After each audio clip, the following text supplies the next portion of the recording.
So hello class 10 के students, स्वागत है आप सभी का मेरे चैनल पे। आज जो नया चैप्टर आपको पढ़ाने वाला हूँ उसका नाम होने वाला है जेंडर, रिलीजन एंड कास्ट। भाई जेंडर का मतलब मेल फीमेल, ठीक है। लिंग मतलब, रिलीजन का मतलब धर्म, एंड कास्ट जाति। इन सब चैप्टर, जैसा कि चैप्टर के नाम से ही पता चल रहा है, इस चैप्टर में हम धर्म के बारे में, जाति के बारे में, होने वाले जो भेदभाव हैं उनके बारे में हम पढ़ने वाले हैं। ठीक है गाइस, तो बिना कोई देरी करे चैप्टर को ईजीएस्ट वे में आपको समझाने वाला हूँ। लेकिन अभी तक आपने चैनल को लाइक सब्सक्राइब शेयर नहीं किया है तो जल्दी से जाकर के गाइस कर दो। बहुत ईजीएस्ट तरीके से समझाता हूँ, बहुत मेहनत लगती है वीडियो को बनाने में। तो गाइस प्लीज लाइक सब्सक्राइब और शेयर करने से आपका कुछ नहीं जाता है, कर दीजिए। पूरा फ्री कंटेंट अवेलेबल करा के दूंगा आपको, पूरे 10th क्लास के लिए फ्री एसएसटी पढ़ाऊंगा आपको, बिल्कुल फ्री। अब चैप्टर में भाई क्या पहला टॉपिक है इस चैप्टर का, जेंडर एंड पॉलिटिक्स। मतलब जेंडर और पॉलिटिक्स, हमारे समाज में क्या पॉलिटिक्स चलती है जेंडर को लेकर के। तो भाई जो गर्ल्स होती हैं, वुमेन्स होती हैं, is house and bringing up children. मतलब महिलाओं को इस नज़र से देखा जाता है कि वो केवल घर का काम करें और बच्चों की देखभाल करें। हमारे यहाँ पे sexual division of labour, sexual division मतलब मेल और फीमेल के बेसिस पर लेबर का बंटवारा होता है। कहने का मतलब अभी मैं आपको समझा देता हूँ। Women do all work inside the home, मतलब जो महिलाएं हैं उनको केवल घर के अंदर वाले काम करने चाहिए। हमारा समाज ऐसा सोचता है कि महिलाओं को कुकिंग का काम, क्लीनिंग का काम, वॉशिंग क्लोथ मतलब कपड़े धोने का काम, टेलर का काम, बच्चों की देखभाल, लुकिंग आफ्टर चिल्ड्रन, बच्चों की देखभाल, यही सब काम जो है महिलाओं को करने चाहिए। जबकि man do all work the outside the home, मतलब मैन जो है हमारे होम से बाहर जाकर के, मतलब घर से बाहर जाकर के सारे काम मैन को करने चाहिए। ठीक है।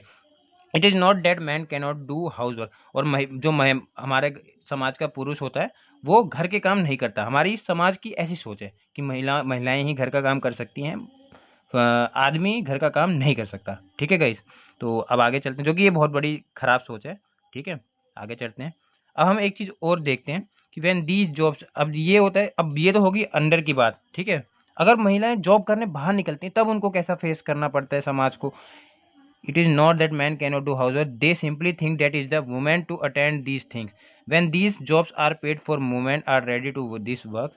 Most tailor cooks in hotels are men. अब क्या होता है ना गाइस, महिलाएं तो जब ये काम घर में करती हैं तो उनकी कोई वैल्यू नहीं होती, कुछ उनको पैसा नहीं मिलता, कोई सैलरी नहीं मिलती। लेकिन यही सब काम जो कपड़े धोने का, खाना बनाने का, अगर मैन करता है, बाहर करता है घर से, होटल्स में करता है, तो उसको क्या मिलती है, सैलरी मिलती है। तो भाई गाइज ये है ना थोड़ा बहुत भेदभाव। और महिलाएं जो घर में काम करती हैं उनको कोई रिस्पेक्ट भी नहीं मिलती।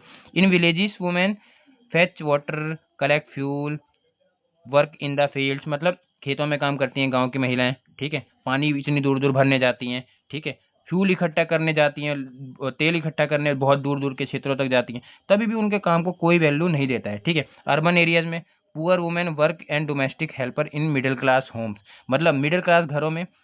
और शहरी शहरी बात हो रही है, अर्बन एरियाज की बात हो रही है। शहरों में जो गरीब महिलाएं होती हैं वो अपना पेट पालन करने के लिए बाहर जाती हैं एज अ डोमेस्टिक हेल्पर, मतलब नौकरानी का काम करती हैं दूसरों के घरों में जाकर के, तभी भी उनके काम को कोई वैल्यू नहीं होता।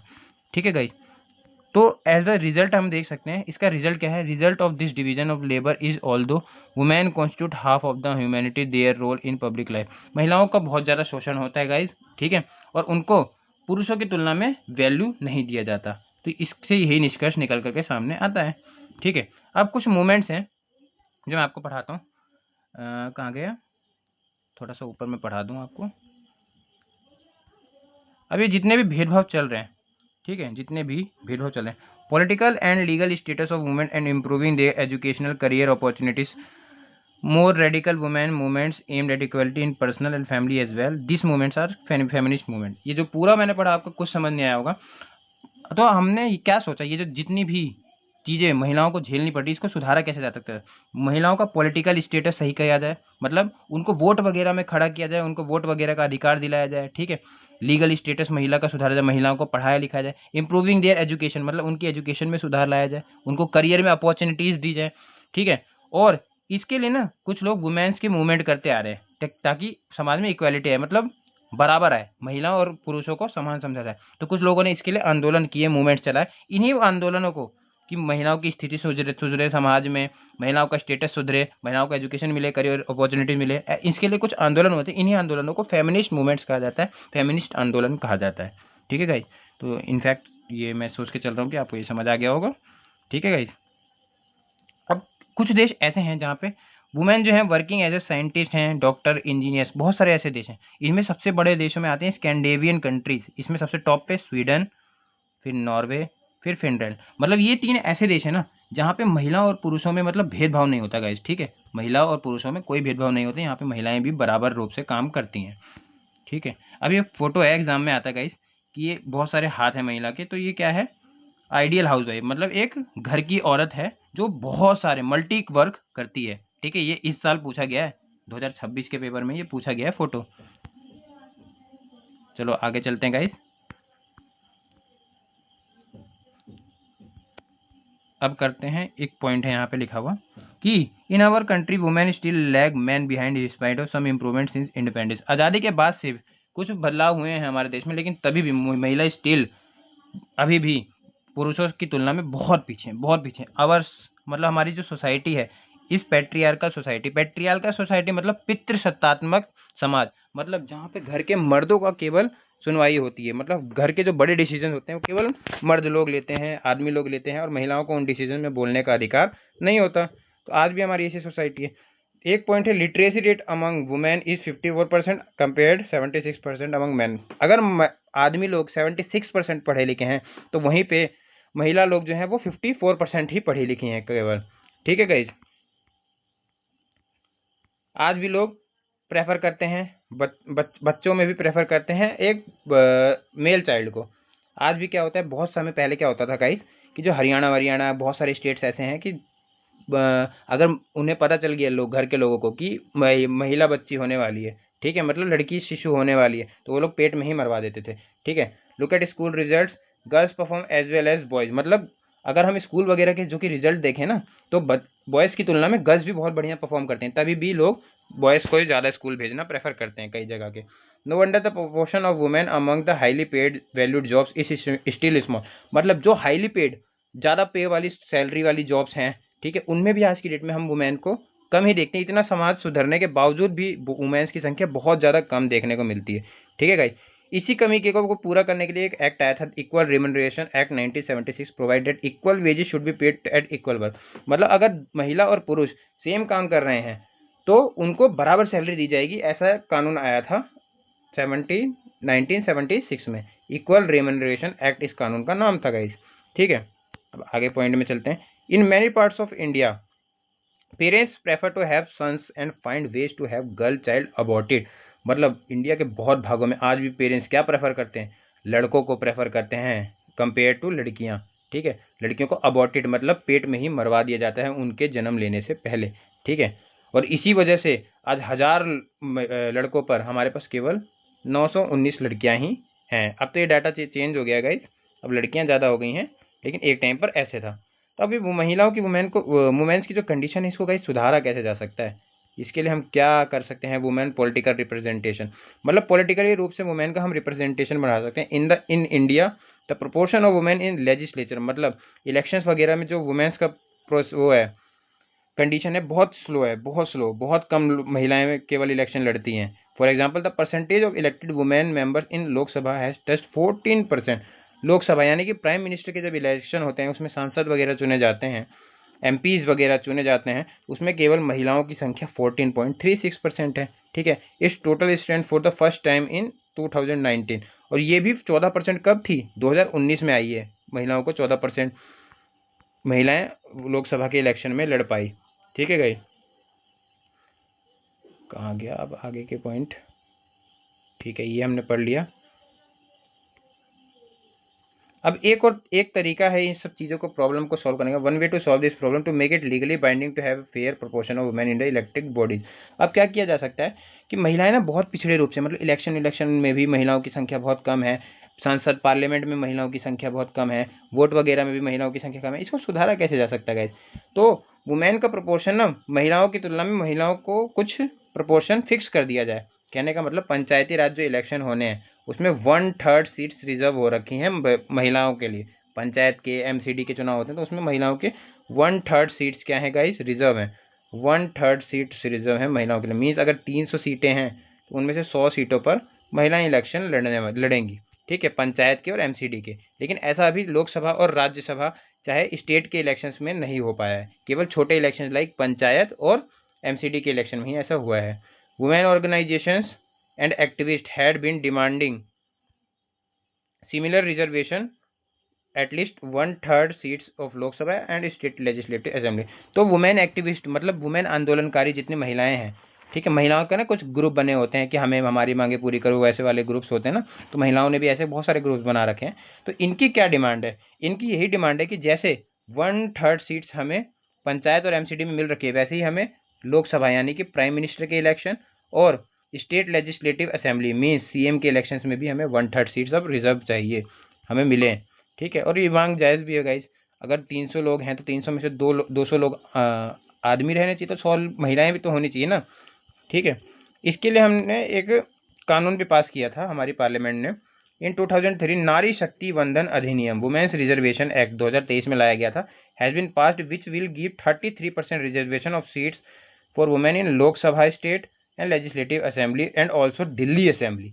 तो ये 2023 में ये कानून पास किया गया जिसके तहत 33% मतलब 1/3 सीट्स रिजर्व हो चुकी हैं अब लोकसभा और राज्यसभा में भी महिलाओं सांसदों और विधायकों के लिए, ठीक है गाइस। तो हमने ये देखा कि वुमेन्स की कंडीशन को हमने किस प्रकार से सुधारा जा सकता था और कैसे सुधारा है, ठीक है। अब क्या है? Religion, communalism and politics. Religion आप जानते होंगे कि धर्म के नाम पर राजनीति करना। अब कम्युनलिज्म एक शब्द है, इसका मतलब क्या होता है ना, एक धर्म से एक दूसरे धर्म को बड़ा दिखाना। कहने का मतलब अगर मान लीजिए मैं हिंदू हूँ तो मैं दूसरे धर्मों से अपने धर्म को सबसे ऊंचा दिखा रहा हूँ। मान लो मैं मुसलमान हूँ, मैं मुस्लिम धर्म को, इस्लाम धर्म को बाकी धर्मों से ऊंचा दिखाने लग जाऊँ और दूसरे धर्म को जब दबाने लग जाऊँ, तो इस चीज़ को कहा जाता है कम्युनलिज्म, ठीक है। और रिलीजन का मतलब आप लोग जानती हो, अलग अलग धर्म, ठीक है गाइज। तो अब आगे चलते हैं, इस चीज़ को पढ़ते हैं वो कि क्या है ये चीज़, ठीक है। मैनी कंट्रीज इंक्लूडिंग, यहाँ से many countries including India have their population followers of different religion. बहुत सारे देशों में अलग अलग प्रकार के रिलीजन होते हैं, इंडिया में भी हैं, आयरलैंड में भी बहुत सारे अलग अलग प्रकार के रिलीजन है, सॉरी रिवीजन कह दिया मैंने जल्दी जल्दी में, रिलीजन धर्म के लोग रहते हैं हर देश में भाई, ये सीन है, ठीक है। Gandhi ji used to say that religion can never be separated from politics. तो गांधी जी की एक लाइन थी कि रिलीजन को कभी भी, धर्म को पॉलिटिक्स से दूर नहीं रखा जा सकता है। धर्म जब भी पॉलिटिक्स आएगी तो रिलीजन को जरूर देखा जाएगा, क्योंकि अगर आपको वोट चाहिए तो सभी धर्म के लोगों का चाहिए होगा, ठीक है। लेकिन आज के कुछ लीडर्स हैं ना, इस धर्म के नाम पर ना लोगों को बांटना ही शुरू कर दिया, ठीक है। तो गांधी जी का यही कहना था कि रिलीजन को कभी भी पॉलिटिक्स से अलग नहीं रखा जा सकता।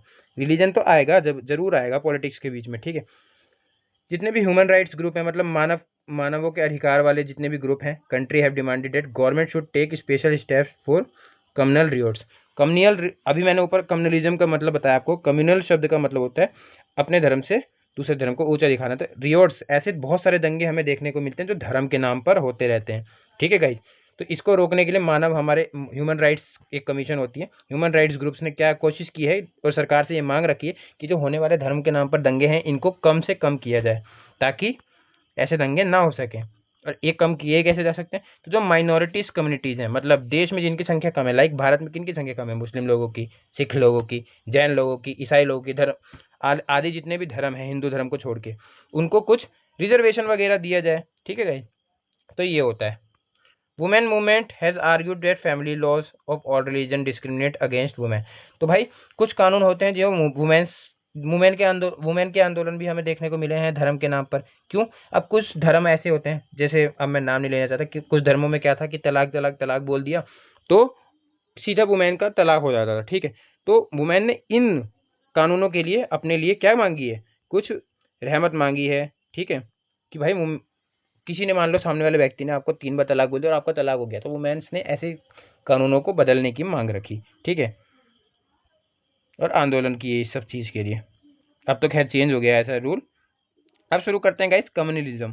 जैसा कि मैंने आप बताया कि एक धर्म से खुद के धर्म को जब ऊंचा दिखाने लग जाए तो इस पूरे प्रोसेस को कहा जाता है कम्युनलिज्म, ठीक है। ये थोड़ा सा आप पढ़ लीजिएगा, ज़्यादा इसमें से नहीं पढ़ना है, इसकी बस डेफिनेशन आती है गाइस, ठीक है। जो मेन पॉइंट्स है मैं आपको वो पढ़ाने वाला हूँ, क्योंकि मेरे को कम टाइम में ये वीडियो ख़त्म करनी है।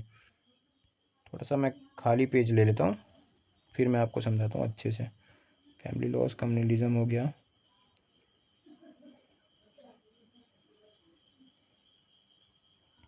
अब गाइस सेक्युलरिज्म पे आ जाते हैं। कम्युनलिज्म का मैंने आपको डेफिनेशन बता दी। कम्युनलिज्म से हर बार बहुत कम क्वेश्चन आते हैं, इसलिए मैंने थोड़ा सा स्किप कर दिया, ठीक है। सेक्युलर, ये एक ऐसा टॉपिक है इस चैप्टर का जो आता ही आता है सेक्युलरिज्म पे, चाहे एजेशन रीजन में आए, चाहे 1 नंबर में आए, चाहे 3 नंबर में आए, ठीक है। जरूर आता है गाइस, जरूर जरूर जरूर आता है। There is no official religion for the India state, ये पहली लाइन तो पक्का आती है हमेशा एजर्शन रीजन में, कि इंडिया में कोई भी, सेक्युलरिज्म शब्द का मैं आपको मतलब समझा देता हूँ। सेक्युलरिज्म मतलब धर्मनिरपेक्षवाद। भैया क्या है मतलब, जिस देश में सभी धर्मों को एक समान समझा जाए उस देश को सेक्युलर स्टेट, स्टेट यहाँ पे ना एक स्टेट के लिए यूज नहीं हुआ है, यहाँ पे इंडिया के लिए यूज हुआ है, ठीक है।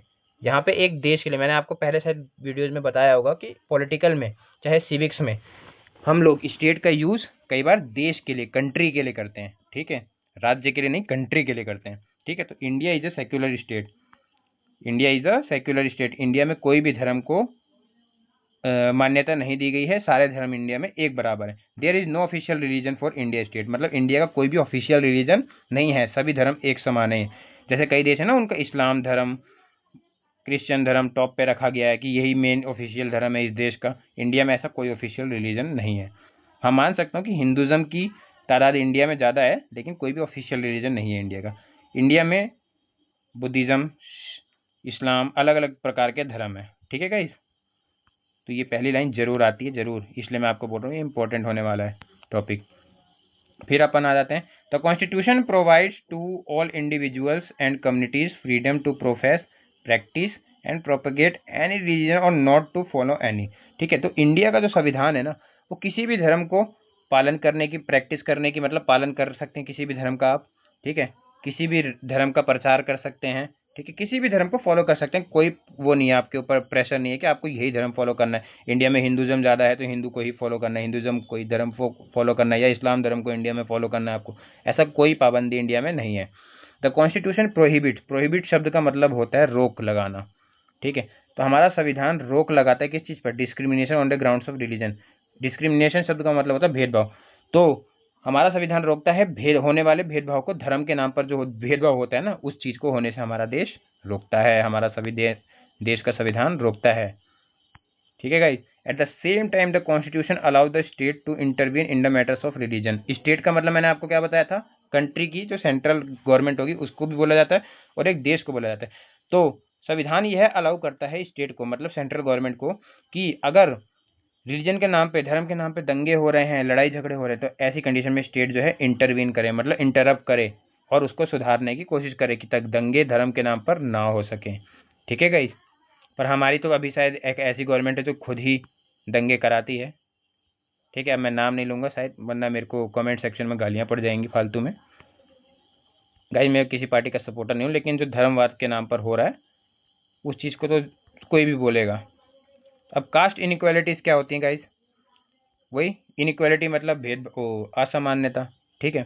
और societies have same kind of social inequality, division of labour in most society, occupation are passed on the one generation to another generation. अब ये लाइन का मतलब क्या है, बहुत सारी जो हमारा समाज है ना, उसमें ऑक्यूपेशन मतलब काम, जो काम धंधा होता है, सेम कास्ट का ना जो काम है वो उनके आने वाले बेटे पोते सब सेम करने लगते हैं। एग्जाम्पल के रूप में गांव में मान लो कोई लोहार है, तो लोहार का बेटा लोहार बनता जाएगा। तो कास्ट सिस्टम ना हमारे देश में बढ़ने का सबसे बड़ा काम यही है कि अपना प्रोफेशन जो है ना उसको छोड़ करके लोग दूसरे काम में जाने को तैयार नहीं है, ठीक है। तो कास्टवाद तो इसलिए गाँव में आपने देखा होगा, बोलता है लोहार जा रहा है, ठीक है, यादव है तो दूध ही बेचेगा, ठीक है, लोहार का बेटा है तो लोहार ही करेगा, पंडित का बेटा है तो ब्राह्मण ही बनेगा। इसी से धर्मवाद का और जातिवाद का और ज़्यादा बढ़ावा होता है। लोग खुद ही एक ग्रुप बना करके रहते हैं और सेम अपने काम को फॉलो करते रहते हैं, ठीक है। तो जिससे क्या होता है, धर्मवाद को और बढ़ावा मिलता है, जातिवाद को और बढ़ावा मिलता है, ठीक है। बहुत सारे नेता थे जैसे ज्योतिबा फुले, गांधी जी, भीमराव अम्बेडकर, पेरियर, रामास्वामी नायकर, इन लोगों ने कास्ट इनइक्वालिटी को खत्म करने के लिए बहुत अलग अलग प्रकार के आंदोलन किए अपने समय में, ठीक है। इस कास्ट सिस्टम को रोकने की बहुत ज़्यादा कोशिश की, ठीक है। With economic development, large-scale urbanization, growth of literacy and education, occupational mobility, and the weaken of position of landlords in the villages. अब क्या है ना, गांव में ये कास्ट सिस्टम ज़्यादा देखने को मिलता है, लेकिन शहर में ये कास्ट सिस्टम कम इसलिए देखने को मिलता है कि शहर में अर्बनाइजेशन होता है, शहरीकरण हो गया, लोग पढ़े लिखे हो गए, ठीक है। और शहर में क्या होता है ना, एक सोसाइटी में अलग अलग धर्म के अलग अलग कास्ट के लोग रहते हैं, तो लोगों को आदत हो जाती है और ये कास्ट सिस्टम अपने आप शहरों में खत्म हमें देखने को मिलता है। जबकि गाँव में क्या है, एक सोसाइटी मतलब एक इतना एरिया है ना, तो यहाँ पे सेम कास्ट के लोग रह रहे हैं, इतने एरिया में सेम कास्ट के लोग रह रहे हैं, तो इससे जातिवाद को और ज़्यादा बढ़ावा मिलता है गांव के क्षेत्रों में, ठीक है गाइज। तो ये चैप्टर खत्म होने वाला है थोड़ी देर में। अब कास्ट इन पॉलिटिक्स, पॉलिटिक्स में कास्ट का इस्तेमाल कैसे किया जाता है? When parties choose their candidates in election they keep in mind the caste composition in the electorate. मतलब पार्टी जब किसी कैंडिडेट को अपने चुनाव में खड़ा करती हैं तो उस एरिया का ना कास्ट का सब कुछ बायोडेटा लेकर के रखती हैं कि इस एरिया में कौन सी कास्ट ज्यादा है, उसी कास्ट के कैंडिडेट को खड़ा करेंगे। माइंस अगर एरिया में राजपूत कास्ट की जनसंख्या ज्यादा है, पॉपुलेशन ज्यादा है, तो राजपूत कास्ट का कैंडिडेट खड़ा किया जाएगा। एंड सेकंड पॉइंट में पढ़ते हैं, political parties and candidates in election make appeal to caste sentiment to muster support. और political parties and candidates in election make appeal caste sentiment to muster support. Some political parties are non in favour some caste. अब कुछ political parties जो हैं वो क्या करती हैं, वो फेमस हैं, किस चीज के लिए फेमस हैं कि वो फेवर करती हैं कुछ कास्ट का। अब जैसे उत्तर प्रदेश में एक पार्टी है समाजवादी पार्टी, ठीक है, अखिलेश यादव जी की पार्टी है, वो थोड़ा सा फेवर किसको करती है भाई, यादव कम्युनिटी को करती है। ठीक है, बीजेपी कम्युनिटी जो बीजेपी पार्टी जो है वो ज्यादातर राजपूत और ब्राह्मण बनियों को भाई प्रेफर करती है। BSP party, Bahujan Samaj party, वो थोड़ा दलित यानी एससी एसटी के लोगों को सपोर्ट करती है। तो ये दो तीन कुछ पार्टियां ऐसी हैं जो फेमस ही इसी चीज के लिए हैं, कास्ट सिस्टम के लिए, जो कास्ट सिस्टम को बढ़ावा देती हैं। ठीक है गाइस, अभी क्या होता है universal adult franchise and the principle of one person one vote. Universal adult franchise क्या होता है, मतलब 18 वर्ष से ऊपर वाला कोई भी व्यक्ति क्या कर सकता है, अपना वोट देने का अधिकार पा जाता है। इसी को कहा जाता है यूनिवर्सल अडल्ट फ्रेंचाइजी। ठीक है गाइस, और क्या होता है, no parliamentary constituency in the country has a clear majority of a single caste. लेकिन क्या हो सकता है अच्छा एक चीज मैं ऊपर पढ़ना भूल गया, the focus on caste in politics can sometimes give an impression that election are allowed about caste nothing else. ठीक है, दिस इज फार ट्रू। अब क्या होता है ना, no parliamentary constituency in the country but a clear majority of single caste. लेकिन एक बात जरूर सत्य है कि किसी भी पार्टी को अगर पार्लियामेंट में अब बैठना है पूर्ण रूप से प्राइम मिनिस्टर बन के, सीएम बन के, तो वो केवल सिंगल कास्ट के दम पे नहीं जी सकता, उसको सबका सपोर्ट चाहिए होता है। तो सबका सपोर्ट लेने के लिए भी कुछ नए नए तरीके अपनाती हैं political party. No party win the votes of all the voters of a caste और अ कम्युनिटी। और जरूरी नहीं है, मान लीजिए अखिलेश यादव यादव कम्युनिटी को सपोर्ट करते हैं, लेकिन जरूरी नहीं है कि हर पूरी यादव कम्युनिटी उनको वोट देगी। मान लिया 80% वोट उनको मिल गए, लेकिन 20% यादव कम्युनिटी दूसरी साइड भी जाएगी। ठीक है, तो ऐसी कंडीशन में अखिलेश यादव को क्या भाई चाहिए, भाई दूसरी कास्ट का क्या चाहिए, थोड़ा बहुत सपोर्ट चाहिए ताकि वो जीत सकें। No party wins the votes of all the voters of a caste. मतलब इस लाइन का मतलब ये है कि सेम कास्ट के ना सारे वोटर्स का सपोर्ट नहीं ले सकती कोई भी party. When people say that a caste is a vote bank of one party. जब लोग कहते हैं caste is a vote bank of one party, इसका मतलब ये नहीं होता कि, इसका मतलब ये होता है कि लार्ज प्रोपोर्शन जो उस कास्ट का है वो उसी पार्टी को वोट देता है। कहने का मतलब अभी जैसे मैंने अखिलेश यादव जी का आंसर बताया आपको कि यादव कम्युनिटी उनको सपोर्ट देती है, लेकिन इसका मतलब वो यादवों की पार्टी कहलाती है। इसका मतलब ये नहीं कि सारे यादव अखिलेश यादव जी को वोट करते हैं, नहीं भाई, मतलब कुछ परसेंटेज ऑफ यादव, मतलब 100 में से 60-70% यादव जी हमेशा अखिलेश यादव को ही वोट देंगे। तो इसका मतलब ये होता है। ठीक है, कास्ट सिस्टम का मतलब ये होता है, ये नहीं कि सारी कास्ट सेम यादव, पूरी यादव कास्ट ने अखिलेश यादव जी को ही वोट दे दिया, इसका मतलब ये नहीं होता गाइस। ठीक है, अभी थोड़ा सा लड़खड़ापन है मेरे पढ़ाने में, क्योंकि मेरे पास थोड़े से ना रिसोर्सेज कम है, मतलब संसाधन कम है, चीज़ें कम है। मैं खाली अपने एक नॉर्मल से एंड्रॉइड फ़ोन से आपको गाइस पढ़ा रहा हूँ, तो थोड़ा सा प्रॉब्लम हो रहा है, हैक भी कर रहा होगा, लेकिन सब कुछ आपको फ्री पढ़ा दूंगा, कहीं पे कॉस्ट नहीं देनी पड़ेगी। लाइक सब्सक्राइब शेयर करते रहिएगा guys. Many political parties may put up candidates from the same caste, some voters have more than one candidate from their caste. कई बार क्या होता है, वोटर्स के पास सामने ऐसी चॉइस आ जाती है ना कि सेम कास्ट के ही दोनों पार्टी से लोग खड़े हो जाते हैं, तो वो जो कास्ट का जो वोटिंग सिस्टम होता है ना वो बढ़ जाता है। मान लो मैंने ए पार्टी से किसी कैंडिडेट को खड़ा कर दिया, ठीक है, वो और दूसरी पार्टी ने, मेरी अपोजिशन पार्टी ने भी सेम कास्ट का ही कैंडिडेट खड़ा कर दिया, तो इसमें क्या होगा गाइस, मान लो यादव कास्ट का कैंडिडेट खड़ा है दोनों पार्टी से, और यादव लोग की संख्या उस जगह पे ज़्यादा है, तो ऐसे में वोट जो है ना यहाँ वाले कैंडिडेट के पास बढ़ जाएंगे। ठीक है, यादवों के तो बढ़ गए वोट, और यहाँ मान लीजिए कोई दूसरा बंदा खड़ा था, और ऐसी कंडीशन में ना ये तीसरे वाला बंदा जीत सकता है। कैसे सर, कि क्या पता मान लीजिए यादव लोग 80 थे, 80 में से 40 वोट यहाँ आ गए, 40 यहाँ आ गए, और दूसरी कास्ट का व्यक्ति 50 था, और 50 के 50 मान लीजिए यहाँ आ गए, तो ऐसी कंडीशन में कौन जीतेगा, ये थर्ड पार्टी बाजी मान ले जाती। कई बार ना ये भी नुकसान होता है सेम कास्ट के कैंडिडेट्स को खड़ा करने पर। The ruling party and the sitting MP MLA frequently lose election in country. और क्या देखा है हमने कि हमारे देश में ऐसा नहीं है कि अगर कोई जीत गया, एक बार पार्टी जीत गई तो वो हमेशा सत्ता में रहेगी, नहीं, हमने हारते हुए भी देखा है एमपी और एमएलए को। जो एमपी इस साल जीता है 5 साल बाद वो हार भी सकता है। हमारे इंडिया की यही खूबसूरती है पार्टी के सिस्टम की, ठीक है। बाकी पॉलिटिक्स इन कास्ट गाइज यही सब है मैंने जो आपको पढ़ाया है। थोड़ा सा मैं आप बोलोगे तो नेक्स्ट वीडियो में पढ़ा दूंगा, वरना इसकी कोई ज़रूरत नहीं है अलग से। Each caste group try to become bigger incorporated, ठीक है। तो ज़्यादा कुछ इसमें नहीं था। अगर आपको वीडियो अच्छी लगी हो तो लाइक सब्सक्राइब शेयर कर दीजिएगा।